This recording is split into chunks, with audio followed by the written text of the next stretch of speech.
बीडच्या परळीतील व्यापारी महादेव मुंडे यांच्या हत्या प्रकरणांमध्ये गोट्या गीते हा संशयित आरोपी आहे। गोट्या गीतेचा पोलीस शोध घेत आहेत। मात्र गोट्या गीते हा फरार असून त्याच्यावर विविध पोलीस स्थानकात जवळपास 43 गुन्हे दाखल आहेत।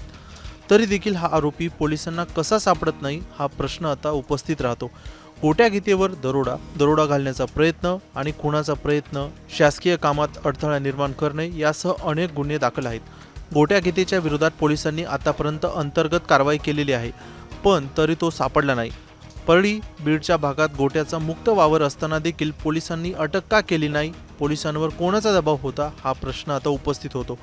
गोट्या गीतेवर बीडमध्ये 25, पुणे पिंपरी चिंचवड शहरात 9, लातूर जिल्ह्यात 3, परभणी जिल्ह्यात 2, संभाजीनगर जिल्ह्यात 1 आणि अन्य जिल्ह्यामध्ये 3 गुन्हे दाखल आहेत। अशा गुन्हेगारी प्रवृत्तीच्या व्यक्तीला अद्याप अटक का झाली नाही हा प्रश्न देखील उपस्थित होतो। गोट्या गीते फरार असला तरी त्याचे विविध व्हिडिओ सध्या सोशल मीडियावरती व्हायरल होत आहेत। कधी रेल्वेच्या ट्रॅकवर बसलेला तर कधी अजित पवारांचे माजी आमदार बाळासाहेब आजबेंसोबत जेवण करताना दिसत आहे। गोट्या गीते हा संतोष देशमुख हत्या प्रकरणातील मुख्य आरोपी वाल्मिक कराडचा समर्थक आहे। ज्या वाल्मिक कराडनं बीड जिल्ह्यात आधी दहशत माजवली त्याच वाल्मिकचा गोट्या हा चेला आहे। गोट्यावर इतक्या दिवस वाल्मिकचा वरदहस्त होता हेच यातून दिसतंय।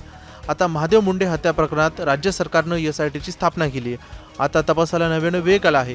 पोलिसांना आरोपींचा शोध लागतो का हे येणाऱ्या काळातच समोर येईल। पण गोट्या गीतेवर 43 पेक्षा अधिक गुन्हे दाखल असताना परळीत पोलिसांसमोर त्याचा वावर देखील असताना त्याला अटक का केली नाही?